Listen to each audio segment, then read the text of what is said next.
Adian Napitupulu dan Rocky Gerung. Ada apa? Kenapa mereka bisa seakrab ini? Adakah hubungannya dengan penghinaan-penghinaan terhadap Bapak Joko Widodo? Bahkan Bapak Joko Widodo ketika menjabat sebagai presiden pernah dikatakan sebagai bajingan. Tolol. Dukung si Gerung masuk Partai Merah. Biar Partai Merah makin parah. Tapi para pengkhianat harus kita ingat terus karena mereka beranak pinak. Pertanyaannya, siapa yang dimaksud pengkhianat? Apakah pengkhianatan yang dimaksud Rocky Gerung itu berkaitan dengan perjanjian batu tulis, di mana poin ke-7 tidak ditepati oleh salah satu pihak? Rocky Gerung potensi racuni pikiran 3.000, nah main-main ya, 3.000 anggota DPRD ya, tingkat provinsi, kabupaten, kota se-Indonesia. Ini bisa kita masukkan dalam kategori ya darurat NKRI.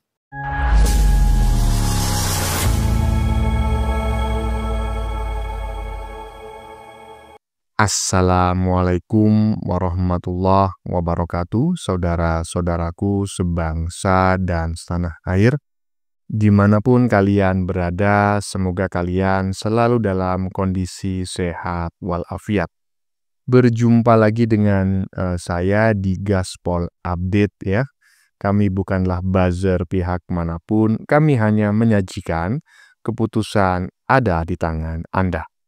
Teman-teman, ini ada video yang menurut saya cukup menarik, yakni tentang isu yang sedang hangat dibicarakan oleh banyak neti di dunia maya ya, yakni terkait merapatnya, akurnya, ya ya itulah pokoknya ya, si Rocky Gerung ke partai terbesar di Indonesia, oke ya? Sudah paham ya si Rocky Gerung itu siapa? Itu orang yang mengaku pengamat politik ya, walaupun nggak jelas juga ya latar belakang pendidikannya. Orang yang mengaku profesor walaupun tidak pernah menjadi seorang profesor, hanya lulusan S1. Kalau sekedar lulusan S1 ya banyak lah di Indonesia, bejibun jumlahnya. Intinya teman-teman, terkait merapatnya si Rocky Gerung tersebut ke partai terbesar di Indonesia, banyak neti yang mendukung ya. Ya, jadi semacam bergabungnya si Rocky Gerung itu ke Partai Kebo itu banyak yang mendukung. Neti-neti banyak yang mendukung di media sosial. Iya, mereka rata-rata mendukung agar si Kebo ini semakin cepat nyungsepnya. Aduh. Jadi gitu maksudnya toh. Mereka mendukung si Rocky Gerung bergabung dengan Partai Kebo agar Partai Kebo ini nyungsepnya semakin cepat gitu. Ada aja ya netizen Indonesia ini. Emang netizen Indonesia ini pada pedot teman-teman ya, nggak punya akhlak. Ya mungkin menurut saya itu masuk akal saja ya, mengingat si Rocky Gerung yang tidak memiliki efek elektabilitas apapun sebetulnya bagi rakyat Indonesia, iya kan? Iyalah, ya. Ya saya juga bingung gitu loh, sebetulnya siapa sih ya konsultan politik Partai Kebo ini gitu loh. Kok sejak dulu strategi-strategi yang diterapkan selalu ya justru jadi blunder gitu loh. Macam kayak strategi ahli strateginya ya, konsultan politiknya kayak macam abal-abal gitu. Kurang paten gitu. Dan yang terbaru mereka memilih si Rocky Gerung ya untuk menjadi penceramah ya para anggota DPR asal Partai Kebo. Waduh. Koclak. Nah, bagaimanakah videonya dan bagaimanakah respon netizen? Mari kita tonton bersama, kemudian mari kita komentari bersama di bagian akhir video. Ini dia. Kawan-kawan, sadar nggak ya beberapa akhir-akhir ini ya, terakhir-terakhir ini ada partai yang dulunya sangat vokal ya, yang beberapa bulan terakhir ini ya sangat vokal, kemudian sekarang nggak ada suaranya, bahkan membicarakan masalah pagar laut yang viral aja itu nggak ada ya. Deddy Sitorus ya, Adian Napitupulu ya, yang dulu vokal banget nih, Ya, diem. Apa lagi nunggu apa? Lagi nunggu hasil negosiasi kah? Keputusannya seperti apa antara pertemuan wacana pertemuan antara Megawati dengan Prabowo gitu ya. Ya, masih disuruh diem dulu gitu ya. Nah, itu dalam kediaman, dalam keheningan dia, tiba-tiba Rocky Gerung muncul di hadapan para kader-kader dan tokohnya yang hebat-hebat itu gitu ya. Kita tahu sejarahnya ya. Jas merah kan dibilang jangan lupakan sejarah. Kita tahu sejarahnya pada masa dekade. Kita tarik 5 tahun, 10 tahun yang lalu ya. Rocky Gerung itu musuh banget sama PDIP. Bertempur dia. Sekarang menyatu dengan satu frekuensi yang sama. Anti siapa? Anti Mulyono. Ya kan? Tapi menjilat Prabowo. Itu loh, itu sama jadinya mereka. Ya sebagai simpatisan PDIP waktu saya dulu ya.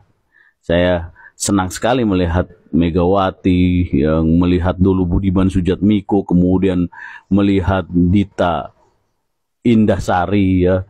Waktu saat itu ya zaman-zaman PRD gabung ya. Saya sangat senang melihat ideologinya.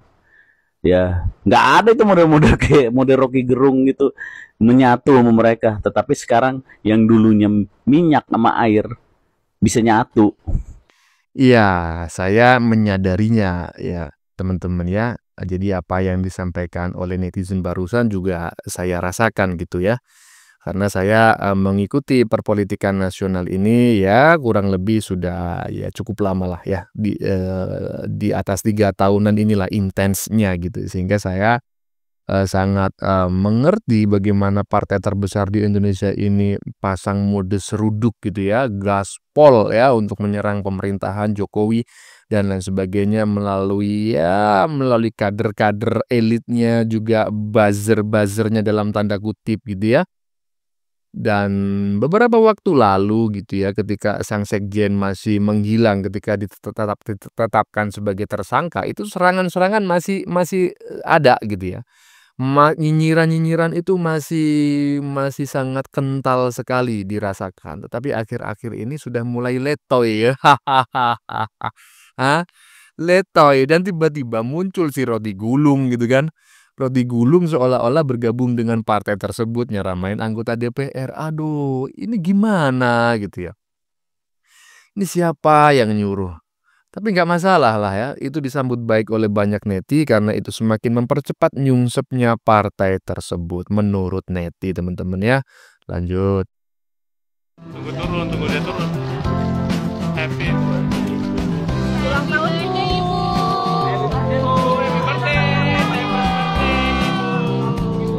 Happy birthday. Panjang umur, Bu. Sehat-sehat, Ibu. Waduh, ini menarik sekali ya. Coba saya bacakan ini ada sebuah kutipan teks ya atau caption di badan videonya ya.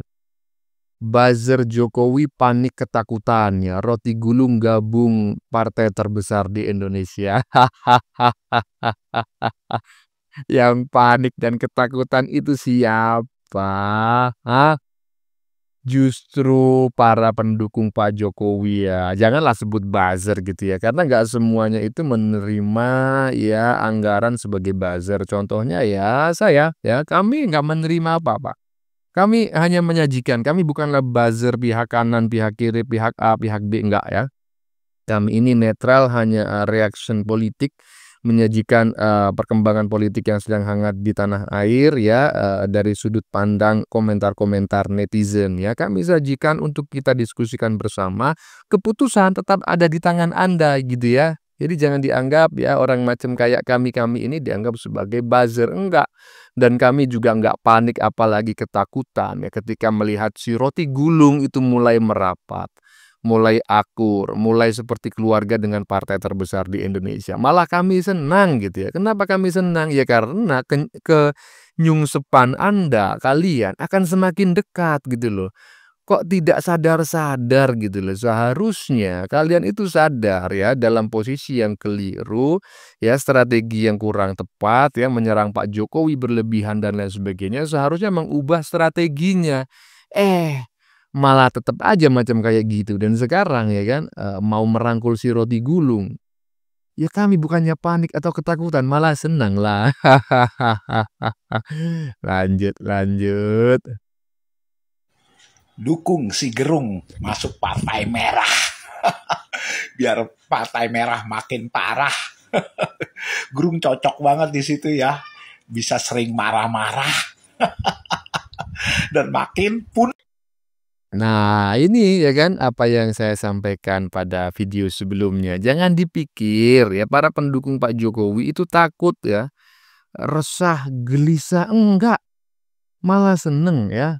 Malah para pendukung Pak Jokowi itu malah ya mencanangkan ya, bikin banyak VT gitu ya, mengkampanyekan agar seluruh rakyat Indonesia itu mendukung Roti Gulung ya masuk Partai Merah gitu. Biar kenapa Bang? Ya biar cepat nyungsepnya. Lanjut.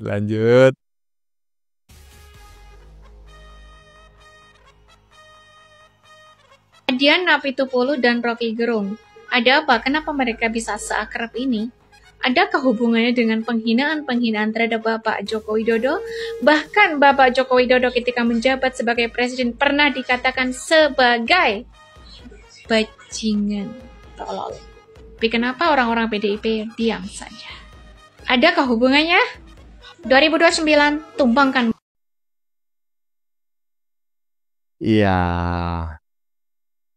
Ya, ini barusan kita mendengar pernyataan dari Mbak siapa namanya ya, yang jelas berasal dari Jawa Timur dan saat ini berada di Taiwan ya, karena merupakan salah satu buruh migran. Oke Mbak ya, terima kasih banyak komentar-komentar Anda di akun Anda, sering sekali kami jadikan materi untuk membuat konten. Terima kasih banyak ya. Terkait komentarnya teman-teman ya.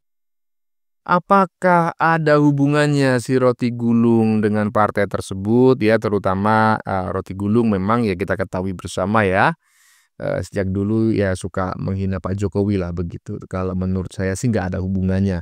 Kebetulan saja di waktu-waktu yang dekat ini gitu ya, kemarin-kemarin ini mereka berdua merasa senasib sepenanggungan. Akhirnya mereka bersatu.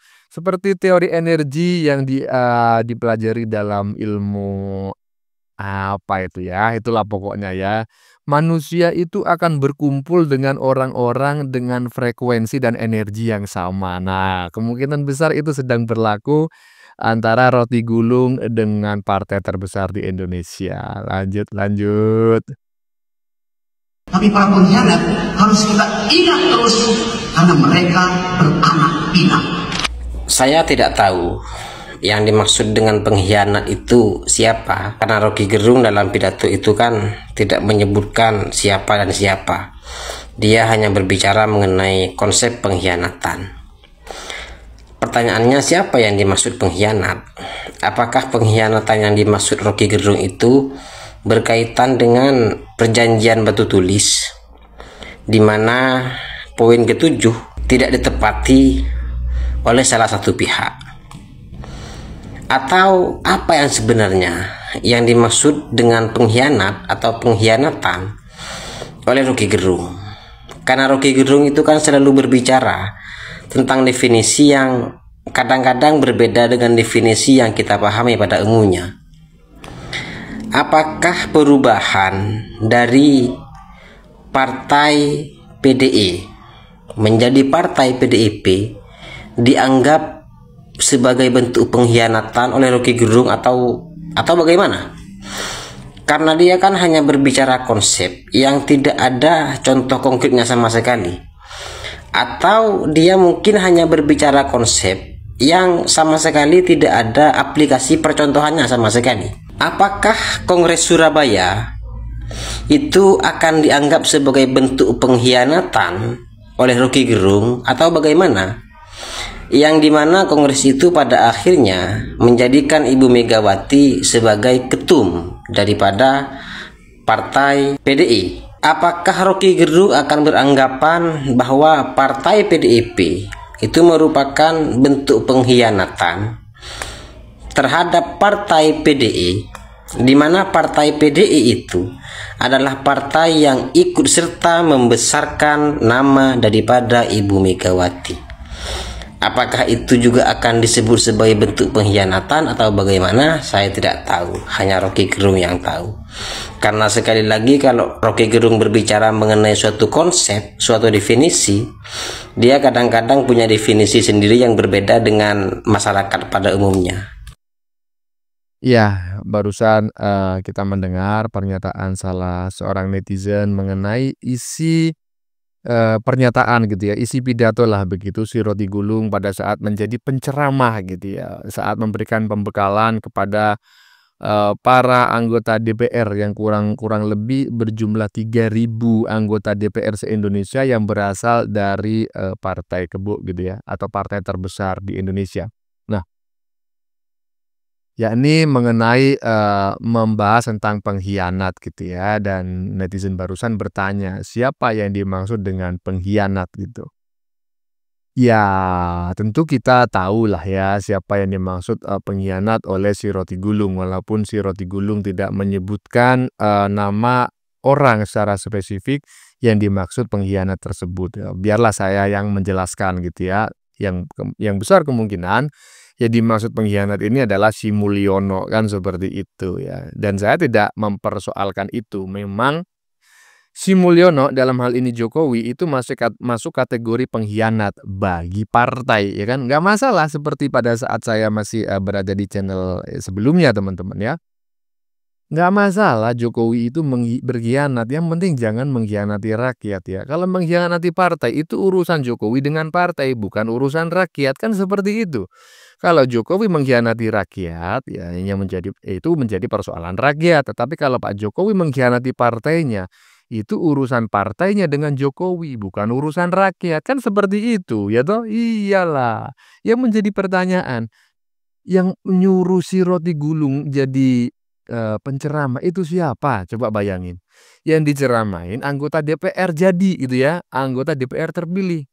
Yang nyeramain jangankan jadi anggota DPR, nyalek aja nggak pernah. Koclak. Lanjut. Rocky Gerung potensi racuni pikiran 3.000, nah main-main ya, 3.000 anggota DPRD ya, tingkat provinsi, kabupaten, kota se-Indonesia. Ini bisa kita masukkan dalam kategori ya darurat NKRI. Saya ingin mencoba untuk mengedepankan satu tesis terlebih dahulu ya, bahwa ada ungkapan orang yang membicarakan peristiwa itu orang biasa, artinya lazim lah ya. Wah, ada peristiwa ini, peristiwa itu, kebakaran ini dan ini ya, ada bencana alam, ada peristiwa kehadiran atau kunjungan kerja si A, si B, si C, si D dan seterusnya. Itu adalah orang-orang biasa. Nah, tapi ada orang yang kita sebut masuk dalam kategori orang yang luar biasa. Orang yang luar biasa itu adalah orang yang membicarakan gagasan. Ya. Orang yang menyibukkan dirinya selalu berpikir tentang gagasan-gagasan yang terbaik. Tidak peduli apakah pikiran atau gagasan atau opini itu datang dari orang yang dia tidak sukai. Ya. Dia selalu menyukai pikiran, sekalipun itu diproduksi oleh satu pikiran dari orang yang memang mungkin berseberangan dengan dirinya. Ya. Nah, itu orang yang luar biasa. Tapi saya mau bicara dengan apa yang disebut dengan kategori orang yang membicarakan orang itu ya, senkot adalah orang yang dungu ya. Jadi dari hari ke hari hidupnya hanya memproduksi ya pikiran-pikiran yang berkaitan dengan seseorang ya, orang-orang tertentu, bagaimana, apalagi kalau niatnya memang menjelekkan orang. Ini betul-betul orang yang bukan hanya dungu tetapi super dungu ya, seperti itu. Karena apa? Dia menghabiskan hari-harinya mengabaikan potensi terbaik dalam benaknya, dalam pikirannya untuk bisa menciptakan kualitas kehidupan yang jauh lebih baik. Orang yang selalu membicarakan orang akan miskin dengan gagasan, miskin dengan ide, sebab bagaimanapun juga kualitas kehidupan selalu berkaitan dengan kualitas pikiran kita. Nah, baik teman-teman, sobat sekalian, kita akan bicara tentang kualitas bimbingan teknis yang dilakukan oleh PDIP dengan mengundang seorang narasumber yang menurut saya saya tidak tahu apa kepentingan politiknya ya, kepentingan edukasinya ya. Karena kalau kepentingan politiknya, yes, bagaimana menjadikan Rocky Gerung itu adalah tameng ya, perisai politik, bahkan ya poin-poin politik untuk mempertahankan status politik tertentu ya. Biarlah anggota PDIP tertentu yang berbicara.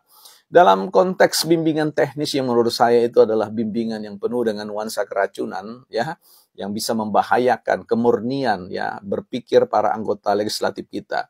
PDIP perlu tahu ya bahwa mereka ke-3.000 legislatif, anggota legislatif itu bukanlah persoalan pilihan partai ya, itu pilihan rakyat yang bisa jadi di dalam itu adalah mayoritas adalah orang-orang yang juga mendukung Pak Jokowi, yang dalam narasi-narasi Jokowi, narasi-narasi Rocky Gerung itu benar-benar menghadirkan suatu nuansa kebencian pada Pak Jokowi dan juga pada terah Jokowi. Itu jelas disampaikan di dalam narasi bimbingan teknis tersebut. Ya, perlu diketahui bahwa sekali lagi para pemilih-pemilih itu adalah orang yang memilih karena memang itu anggota legislatifnya itu adalah keluarga mereka, teman mereka ya.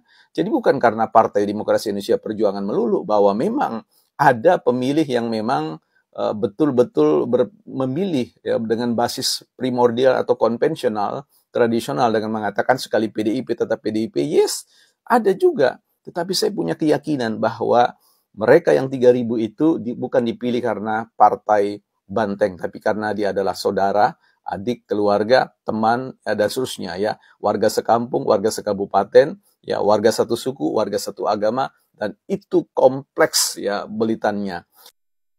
Iya, menarik sekali apa yang disampaikan oleh pengamat barusan ya, kurang lebih 4 menit lebih ya, 4 menit, hampir 4 menit 20-an detik lah ya, cukup panjang.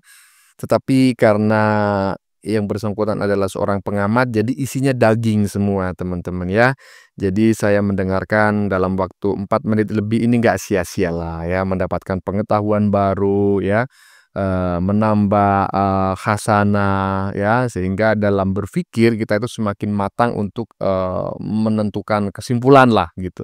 Jadi nggak asal-asal jeplak gitu ya, nggak asal mangap seperti yang biasa dilakukan oleh netizen-netizen, anak-anak abah ya, anak-anak onta dan juga anak-anak kebo gitu.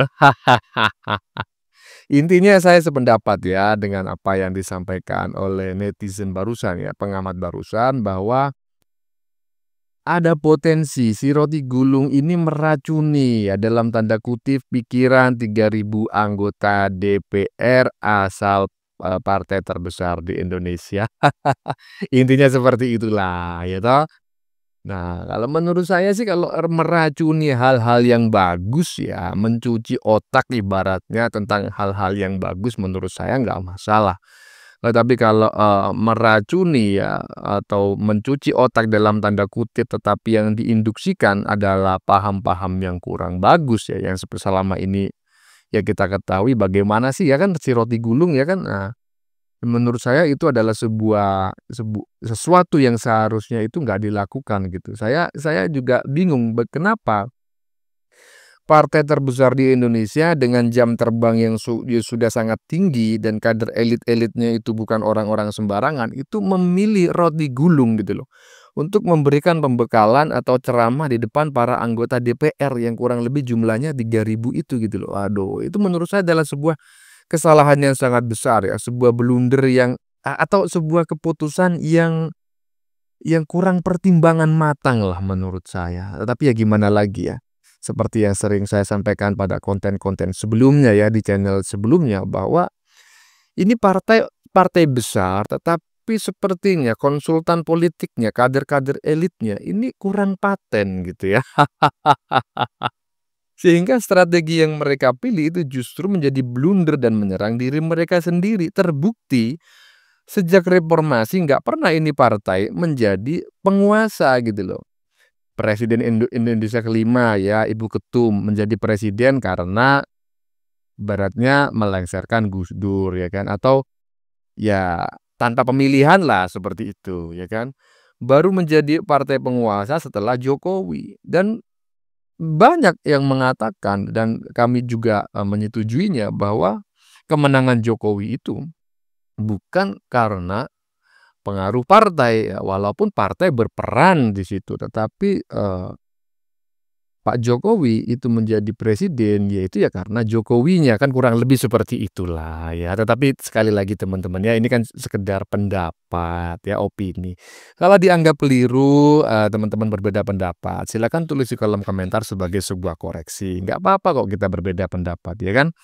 Karena negara ini menjamin perbedaan pendapat, mengatur perbedaan pendapat, dan juga melindungi perbedaan pendapat asalkan disampaikan dengan cara yang baik. Oke? Ya, teman-teman ya, sudah kita saksikan bersama beberapa video yang sudah kami sajikan. Tadi di bagian depan kita lihat bersama video tentang pernyataan netizen yang menyebut bahwa si Partai Kebo semakin kesini semakin letoy katanya. Katanya sudah tidak segarang dulu lagi, ya iyalah ya kan. Dulu kenceng banget emang serangan-serangannya ya, seruduk-serudukannya luar biasa kali gitu, nggak kena lelah gitu. Tapi sekarang ada isu pagar laut di Tangerang ya, yang sedang hangat ya, malah dicuekin aja gitu loh. Ada apa ya? Malah yang muncul tiba-tiba si Roti Gulung nyeramain anggota DPR ya, yang berasal dari partai tersebut. Waduh, waduh, waduh. Apakah sudah mulai merapat ke pemerintahan? Ya kita lihat aja perkembangannya ke depan bagaimana. Oke teman-teman, konten yang baru saja kita saksikan ini adalah tentang isu yang sedang hangat dibicarakan oleh banyak neti di dunia maya, yakni terkait merapatnya si Roti Gulung ke partai terbesar di Indonesia ya. Banyak neti yang mendukung ya, semacam bergabungnya si Roti Gulung itu ke Partai Kebo ya. Ya, mereka rata-rata mendukung ya, agar si Kebo itu semakin cepat nyungsepnya, maksudnya begitu. Mengingat si Roti Gulung yang tidak memiliki efek elektabilitas apapun sebetulnya bagi rakyat Indonesia, ya kan? Saya juga bingung gitu ya, sebetulnya siapa sih konsultan politiknya di Partai Kebo ini? Partai terbesar di Indonesia, tetapi strategi-strateginya sudah usang semua, ya kan? Strategi serang-serang, ya kan? Strategi mencaci maki, strategi mengkambing hitamkan, itu strategi yang mungkin pada masa Orde Baru itu sangat efektif sekali, tetapi pada zaman saat ini sudah sangat tidak efektif sama sekali ya. Intinya sejak dulu ya, strategi-strategi yang diterapkan oleh partai terbesar di Indonesia ini justru menjadi blunder gitu loh. Dan yang terbaru mereka memilih si Roti Gulung ya untuk menceramahi para anggota DPR yang berasal dari partai mereka. Koclak ya. Roti Gulung ini siapa ya kan, anggota DPR bukan, mantan anggota DPR juga kagak, nyalek aja juga nggak pernah. Aduh.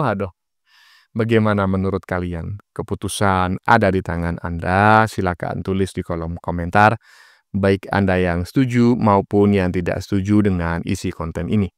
Sebelumnya saya memohon maaf ya jika dalam penyajian konten ini ada kata-kata yang menyinggung, kurang tepat penggunaannya, atau ada data yang dianggap keliru atau salah. Saya memohon maaf yang sebesar-besarnya. Kita jumpa lagi di lain video. Salam NKRI.